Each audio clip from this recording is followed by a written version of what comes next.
When I was doing the research on this stuff, I came across this paper. It was written in 1995, and it basically documented how bush honeysuckle got here, why it got here, and why it's no longer desirable. But bush honeysuckle is native to basically northeast China, the Koreas, and a small part of Japan. And that's its native range. And that is the first infestation over there in North America that you can see from the East Coast, and it kind of extends all the way across Illinois into Missouri. Now that infestation now extends all the way up to the Great Lakes easily, and I assume probably a little further south also. It was first cultivated outside of China in St. Petersburg, Germany in 1883. Some botanists went over there and saw the shrub, really liked it, brought some seeds back, and they started growing it. And then in 1897, the United States got seeds from that Imperial Botanical Garden, from that first cultivation.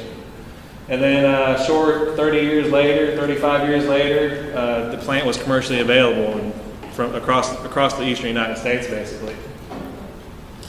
And then from the 1960s up through 1984, the USDA Soil Conservation Service, which is known as the NRCS today, sponsored a program to basically get this plant into the wild for basic soil conservation services like soil stabilization, erosion control, wildlife habitat, all things that this plant, it turns out, does not promote.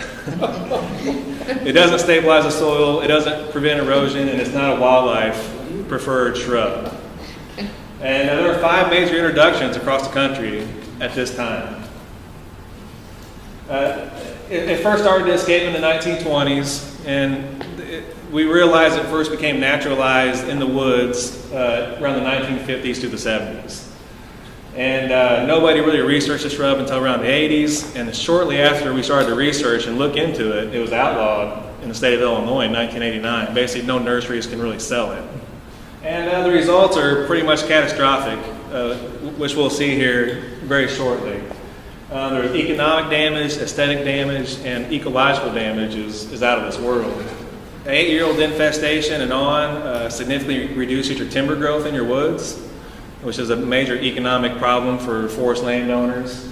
It decreases your land values. It decreases recreational use, which can decrease recreational opportunities and potential profits like through hunting leases. And there's pretty high restoration costs for infestations like the one you see on the screen there. And then you got the loss of diversity. It literally shades out every native plant on the forest floor. Trees can't regenerate. It eliminates food sources for wildlife. This is a picture. This is taken this summer in Morgan County in Jacksonville.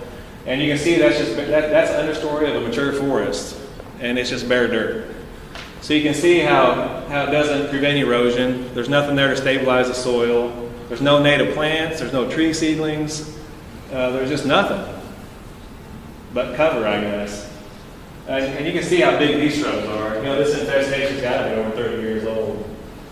So long-term effects, changing vegetation, changing fire regimes, changing forest types, just the decrease in wildlife habitat. It's pretty significant.